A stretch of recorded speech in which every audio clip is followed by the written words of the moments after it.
कलयुग के समापन के बाद पृथ्वी पर सतयुग जिस पवित्र भूमि से आएगा, मैं वहाँ खड़ा हुआ हूँ, वहाँ की मिट्टी के एक एक कण को प्रणाम करता हूँ, सामने बैठे हुए एक एक जन को प्रणाम करता हूँ। परम पूज्य आचार्य महामंडलेश्वर अवधेशानंद गिरी जी महाराज की अनुपस्थिति को प्रणाम करता हूँ कि उनका आशीर्वाद हम सबको प्राप्त हुआ। आज छठ के सूर्य अर्घ का दिन है। आज 4 दिन की व्रती हमारी माताओं ने, व्रतियों ने अपना व्रत खोला है। दुनिया उगते हुए सूरज को प्रणाम करती है। द्वितीय विश्व युद्ध में हिटलर के बारे में एक चुटकुला मशहूर था कि जब सुबह सूरज निकलता था और हिटलर अपनी बालकनी पर आता था तो कहते हैं कि सूर्य कहता था, हेल हिटलर, तुम्हारा यश बढ़े हिटलर, हेल टू हिटलर। और जब शाम को जाता था तो उसी हिटलर से कहता था, हेल टू हिटलर, तू नरक में जा हिटलर। ये दुनिया में हर जगह होता है कि उगते हुए सूर्य को सब प्रणाम करते हैं। राजनीति में भी होता है, व्यापार में भी होता है, शक्ति में भी होता है। लेकिन भारत के नागरिकों, इस पर गर्व कीजिए कि भारत विश्व की अकेली अवधारणा है जो अस्तांचलगामी सूर्य को भी कृतार्थ होकर प्रणाम करता है कि आप दिन भर हमारी यहाँ जले, हम आपको प्रणाम करते हैं। केले के पत्ते पर सूर्य को प्रकट करने की अवधारणा छठ में आती है। सबसे कोमल प्रतीक है केले का पत्ता और सबसे प्रखर प्रतीक है सूर्य। यह इतियों को जोड़ देने का जो कौशल है, यह केवल भारत के पास है। हमने एक छोटा सा घर बनाया, निवास बनाया नोएडा में। अभी महाराज श्री वहां आए तो उन्होंने कहा कि घर बहुत सुंदर बनाया। तो मैंने कहा, हमने मकान बनाया, घर तो माँ ने बनाया, हमारी ने। वे सौभाग्यशाली लोग हैं, माँ का जिन पर आशीर्वाद है। यह तब पता चलता है जब माँ नहीं रहती। हमारे उज्जैन के शायर थे सोज साहब, उन्होंने कहा कि राम लिखा, रहमान लिखा, ईसा रब सतनाम लिखा, और होड़ लगी जब सारी दुनिया एक शब्द में लिखने की, सबने सब दुनिया लिख डाली, मैंने मां का नाम लिखा। महाराज जी पर भी उनकी मां की अतिशय कृपा है और इन दिनों मेरी माता तो उन पर मुग्ध रहती हैं। वो कभी भी उन्हें आचार्य नहीं कहती, महाराज नहीं कहती, प्रमोद नहीं कहती। जब भी वो मिलते हैं चरण छूते हैं, लाला, अरे लाला तुझे तो बहुत टीवी पे देख, तू तो बहुत ही अच्छा बोले है। और उस दिन हमारे यहाँ आए थे खेत पर तो कह रही, अरे यूं तो गावे भी बहुत अच्छा है। तो मैंने उनसे कहा कि बेटों में फर्क मत डालो, ये वाला काम मुझे और कन्हैया के लिए रहने दो आप, इन पर तो और काम नहीं है। तो पीठाधीश्वर भी हो गए, हम तो अभी भी गृहस्थ हैं, हमें तो बच्चों की शादी करनी है।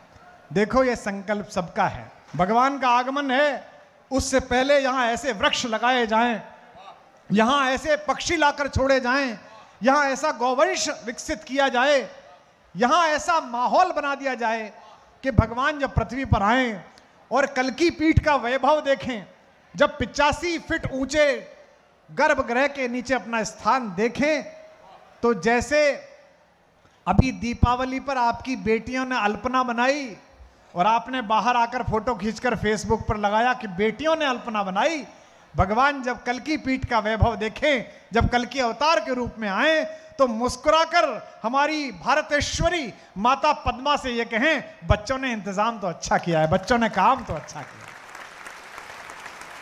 एक संसदीय भवन बनाकर अगर प्रधानमंत्री सम्मोहित हैं कि उनके कार्यकाल में इतना अद्भुत काम हुआ, एक महल बनाकर अगर राजवंशी सम्मोहित हैं कि यह हमारे परदादाओं ने बनाया था, तो राजाओं का राजा आ रहा है, सम्राटों का सम्राट उतर रहा है, हमारे दशावतारों की परंपरा का पूर्ण क्रम उतर रहा है।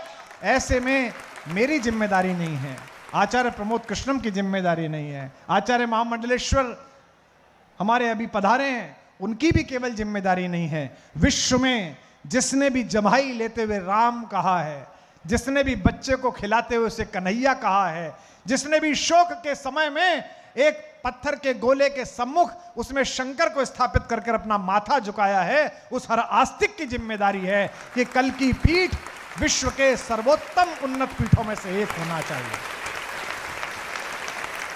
देखो 200 साल बाद, 300 साल बाद ना तो तुम बच रहे ना मैं बच रहा, लेकिन इस बात का सौभाग्य अनुभव करते हुए पृथ्वी छोड़ना कि जहां भगवान आने वाले हैं वहां मैं गया था। आज गाड़ी से उतरते समय मैंने चप्पलें अंदर छोड़ दी। महाराज जी को मुझे देखकर कष्ट हुआ। उन्होंने कहा आप पैदल चल रहे हो, चप्पल पहन लेते। मैंने उनसे कहा नहीं महाराज जी ऐसे चलता हूं, लेकिन चप्पल अंदर छोड़ने का मेरा लोभ केवल एक ही था, जिस रज में आकर ईश्वर लेटेगा अगर उसका मुझे स्पर्श हो जाए तो मुझसे ज्यादा सौभाग्यशाली कौन होने वाला है। तो जितने भी लोग यहां पर हैं और वे लाखों लोग जो इसे देख रहे हैं, मीडिया के तमाम मित्र आए हैं, सारे चैनल आए हैं, हालांकि इनकी भगवत प्रेम को तो मैं प्रणाम करता हूं, इनकी आध्यात्मिक चेतना को भी प्रणाम करता हूं, लेकिन ये 50% इसलिए भी आए हैं कि मेरे मुंह से कुछ निकले तो खबर चलाएं कि कुमार ने दिए संकेत, महाराज जी कुछ कहें तो खबर चलाएं। और इन्होंने अपनी खबर पकड़ भी ली होगी महाराज जी शुरू वाली, इनका काम ये है। लेकिन मैं आप सबसे भी अनुरोध करता हूं, आप नारद की परंपरा के लोग हैं, ब्रह्मर्षि नारद ने यही काम किया था जो आप करते हो, तीनों लोगों की लाइव रिपोर्टिंग। आप भी अपना जीवन सफल बनाएं ताकि आपके वंशज भी जब 10 पीढ़ी बाद इस वीडियो को देखें, कल की पीठ के बारे में आपके बयान को देखें, आपके विवरण को देखें, तो आपके पड़पोतों के पड़पोते के पड़पोते भी कह सकें कि हमारे दादा अपना काम करने के अतिरिक्त आध्यात्मिक भी थे, भगवान जहां प्रकट हुए हैं वहां वो भी गए थे। हमारे संतजन पधारे हैं, नाथ संप्रदाय से दीक्षित हमारे साधु संतजन पधारे हैं, आप सब भी उसी अगवानी में हैं। महाराज जी, देश के जितने बड़े घराने हैं जिन पर लक्ष्मी की कृपा है, अगली बात पर मोरी मोहर लगाना, श्री हरि नारायण आएंगे तो अकेले आएंगे क्या, उनके साथ माता लक्ष्मी भी तो आएंगी। तो जितने लक्ष्मीपति हैं उनके द्वार पर जाइए।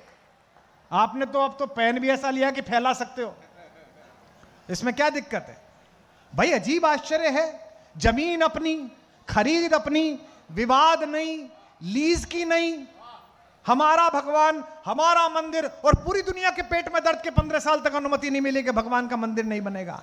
लेकिन यह नए युग की करवट है। पिछली 22 जनवरी को भारत के सांस्कृतिक इतिहास ने करवट ली है। राम मंदिर की संस्थापना को, भगवान के श्री विग्रह में विराजने को अगर कोई व्यक्ति सामान्य सामाजिक, आध्यात्मिक या राजनीतिक घटना समझता है तो उसकी समझ कम है। भारत अपने वैभव को प्राप्त कर रहा है, भारत अपने सांस्कृतिक पुनरुत्थान को प्राप्त कर रहा है। और महाराज जी ये चिंता मत करिए, सारे बड़े सेठों के दरवाजे पर जाइए, हम भी आपके साथ चलेंगे और उनसे कहिए कि हमें कुछ नहीं चाहिए, हमारा तो था, हम तो छोड़ चुके। आपने तो घर छोड़ा, आपने तो जमीन छोड़ी, मैं तो किन किन को छोड़ के आया हूं आपको पता है। और तो साधु संतों की कृपा थी, ब्राह्मण का वंश था, अध्ययन किया था, जो इतना आनंद, इतना परमात्मा का सत्संग, इतने बड़े बड़े महर्षि तपस्वी संतों का आशीर्वाद, कपिल जैसे और कन्हैया जैसे प्यारे बहुत ही मीठे अनुजों का स्नेह मिल रहा है।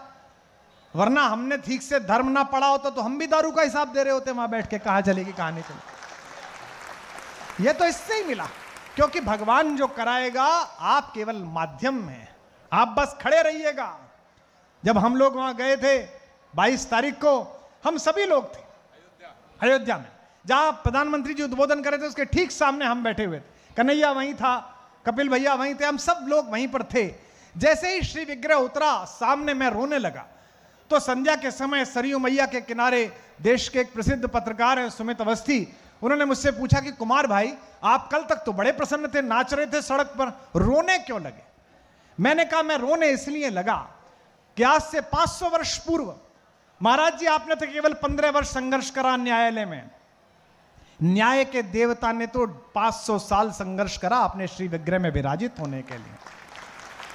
अजीब देश है, जो सबको न्याय देता है वो न्यायालय में खड़ा था। राम हुए या नहीं हुए इस बात पर चर्चा चल रही थी, कोर्ट इस बात को तय कर रहा था कि राम हुए हैं कि नहीं हुए हैं। और मजे की बात यह कि जब चर्चा चल रही थी, जब बहस चल रही थी, उन्हीं दिनों रामनवमी की छुट्टी पड़ गई, तो कोर्ट बंद हो गया। तो हमने मिलॉर्ड को फोन किया कि अगर हुए नहीं थे तो छुट्टी क्यों हुई, और छुट्टी हुई है तो हुए ही होंगे, इसमें इतना लड़ क्यों रहे हो? आपने 15 वर्ष संघर्ष किया, तब न्यायालय ने आपको अधिकार दिया कि आप पुरुषार्थ से पैदा किए हुए इस भूमि खंड में, ये भूमि महाराज जी ना आपकी थी ना आपके साथ जाएगी। मानदाता च महीपति कृत युगा अलंकार भूतो गता अन्ये चाप युधिष्ठिर प्रवृत्ति। कितने बड़े बड़े लोग आए, किसके साथ भूमि गई है? ना आपके साथ जाएगी। लेकिन आपके साथ 200-300 वर्ष बाद इस मंदिर के गर्भगृह में प्रवेश करते समय एक कोने की तरफ आप एक सफेद प्रस्तर में ढलकर जब खड़े होंगे, तब आपके इस पूरे क्षेत्र के लोग कह रहे होंगे कि इस संकल्प का काम एक व्यक्ति ने लिया था जिसका नाम प्रमोद कृष्णम है। हमारी आंखों में आंसू इसलिए थे, हम रो इसलिए रहे थे कि 500 वर्ष पहले बगदाद के पार से ऊंट की पीठ पर बैठकर आए हुए जिन विधर्मियों ने, जिन पापियों ने हमारे मंदिरों को तोड़ा, इसलिए तो तोड़ा ही कि आस्था पर चोट करनी थी, इसलिए भी तोड़ा कि उन्हें किसी ने कहा था कि हिंदुओं के मंदिर में बड़ा सोना है, हिंदुओं के मंदिर में बड़े हीरे हैं, इन्हें लूट लोगे तो तुम धनी हो जाओगे। जब भगवान के विग्रह का वर्णन किया भाई साहब चंपत राय जी भाई साहब ने, उन्होंने कहा कि भगवान के माथे पर जो टीका है भगवान रामलला के, वो सूरत के व्यापारियों ने बनाया है, डायमंड व्यापारियों ने 400 करोड़ के हीरे लगे हैं। उनके गले में जो माला है वो बंबई के हीरा व्यापारियों ने बनाया है, 2000 करोड़ के हीरे लगे हैं। भगवान के कोष में 40,000 करोड़ रुपया है। उनके 7 दरवाजों पर 600 टन सोना चढ़ा हुआ है। मैं इस बात पर रोया कि वारे राघवेंद्र सरकार, क्या तेरी माया कि जो तुझे लूट कर ले गए थे वो आज भी ऊंट पर बैठकर कटोरा लिए हुए हैं और तेरा दरबार जगमगा रहा है, तू सोने में खड़ा हुआ है। इसलिए इस ईश्वरीय कार्य के लिए, इस ईश्वरीय चेतना के लिए आपका शरीर चुना है। राजनीति के गलियारे से आप भी भटक कर लौटे और मैं भी। हम दोनों एक ऐसे भंडारे में गए कि अंदर गए तो पूड़ियां खत्म और बाहर गए तो जूते चुर गए। लेकिन अकेले में बैठता हूं तो परमानंद की अनुभव होता है। 5 दिन बोलता हूं, 3-3 घंटे अयोध्या जी में हाजिरी लगेगी। जनवरी में 12, 13, 14 जनवरी को सरयू महाराज जी को ऐसा लगा जैसे मैंने इनकी आत्मकथा का हिस्सा सुना दिया है। अच्छा दुर्भाग्य देखो, दोनों गए भी गलत भंडारे में थे हैं? इनके यहां तो धर्म नामक खीर थी नहीं, वैमनस्य का ही रायता था। तो आपको भगवान ने चुना, इस शरीर को चुना। भगवान आपको यह शक्ति देता है, चुनता है, हजारों वर्षों में चुनता है। हमारे ऐसे कई प्रिय अनुज हैं। मुझसे लोग कहते हैं आपकी क्या धारणा है? मैं कहता हूं कि एक छोटे से गांव में, एक छोटे से जगह पर, एक व्यापारी के घर में, व्यापार करने वाले परिवार में एक भगवान ने एक लड़के को चुना कि तेरे कंठ के माध्यम से मेरा उच्चारण होगा। तो मैं उस भगवान को प्रणाम करता हूं, उसे नहीं प्रणाम करता हूं, उसे स्नेह नहीं करता हूं। आपका शरीर चुना है। और आप तो इसलिए भी चिंतित मत होइए कि आप तो पूर्वाश्रम में जिस परंपरा में थे उसका नाम ही त्यागी है। जिसने सब त्याग दिया हो वो त्यागी हैं। तो आपके माध्यम से भगवान कल्कि का यह मंदिर तैयार हो। दुनिया के सारे आस्तिक धनपतियों को इस वीडियो के माध्यम से मैं आग्रह करता हूं, जगन्नाथ पधार रहे हैं, त्रैलोक्य का स्वामी आ रहा है, ईंटें बिछ रही हैं। अपने महल में बड़े बड़े संगमरमर लगाने की बजाय अगर 10 ईंट 11 ईंट यहां लगाओगे तो तुम्हारे वंश तर जाएंगे, इस बात की गारंटी है। आप सबने मनोयोग पूर्वक सुना, इसके लिए आपका आभार व्यक्त करता हूं। बोल सियावर रामचंद्र भगवान की।